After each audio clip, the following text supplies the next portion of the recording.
এক সপ্তাহ পর সীমিত আকারে কাজ শুরু করেছে জাতীয় চক্ষু বিজ্ঞান ইনস্টিটিউটের জরুরি বিভাগ। তবে কাঙ্ক্ষিত সেবা না পেয়ে কর্মীদের সঙ্গে বাগবিতণ্ডায় জড়ান সাধারণ রোগীরা। দেশের বিভিন্ন প্রান্ত থেকে আসা রোগীদের ফিরে যেতে হচ্ছে কোনো চিকিৎসা না পেয়েই। সকাল থেকে আসতেছি, আইসা দেখতেছি যে এখানে আপনার মোটামুটি সব সার্ভিসও অফ, শুধুমাত্র ইমার্জেন্সি মনে হয় ওপেন আছে এবং লম্বা লাইন। প্রায় আমি টিকিটই কালেক্ট করলাম প্রায় 45 মিনিট ধরে।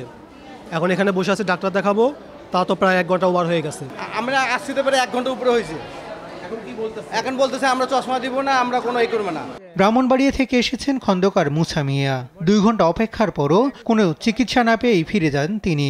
আমার সমস্যা বেশা বাজার আসে বন বাড়িতে এখন তো বাজান ডাক্তার নাই, এখন কিতা করো, তো আবার ফিরে যাওয়া লাগবে। দীর্ঘ অপেক্ষায় চিকিৎসা না পেয়ে ক্ষোভ জানান সাধারণ রোগীরা। এই বহির্বিভাগের টিকিট আমাকে দিয়েছে, আমি তো সেই সেবা নিতে পারি, বলো যে না এটা সম্ভব না ভাই, এটা ঈদের পরে আসেন। তাহলে এখানে 2 ঘন্টা নষ্ট করে যে সাফারের আমরা কেন? এখন ভিতরে যাওয়ার পর ডাক্তার যে ওই পাওয়ারও চেক করে না, সে বলছে একমাত্র ইমার্জেন্সি যারা রুগী আছে তাদের আমরা দেখবো। তাহলে তারা আমাদের কাছে টাকা নিয়ে টিকিট দিতেছে কেন? আমরা আসছি 2 ঘন্টা হয়েছে, আমরা টিকিট কাটি না, টিকিট কাটতে যদি ওষুধ না দেয় টিকিট কাটি কি করবো? গেল বুধবার বৈষম্য বিরোধী আন্দোলনে আহত ও বহিরাগতদের মধ্যকার সংঘর্ষে কয়েকজন চিকিৎসক নার্স আহত হওয়ার পর থেকেই বন্ধ জাতীয় এই হাসপাতালটি।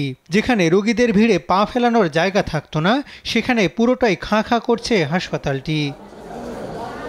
বুধবার থেকে কড়া পুলিশি পাহারা থাকলেও কর্মবিরতিতে আসেন হাসপাতালের চিকিৎসক নার্স কর্মকর্তারা।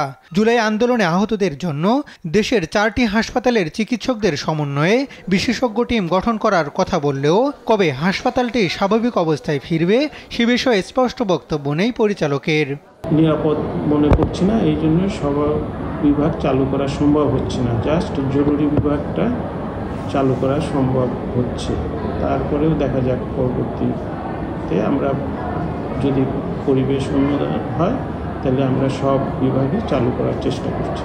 দীর্ঘ সময় হাসপাতাল বন্ধ থাকায় ক্ষতিগ্রস্ত হচ্ছেন সাধারণ রোগীরা। হাসান আল মাহমুদ, দেশ টিভি, ঢাকা।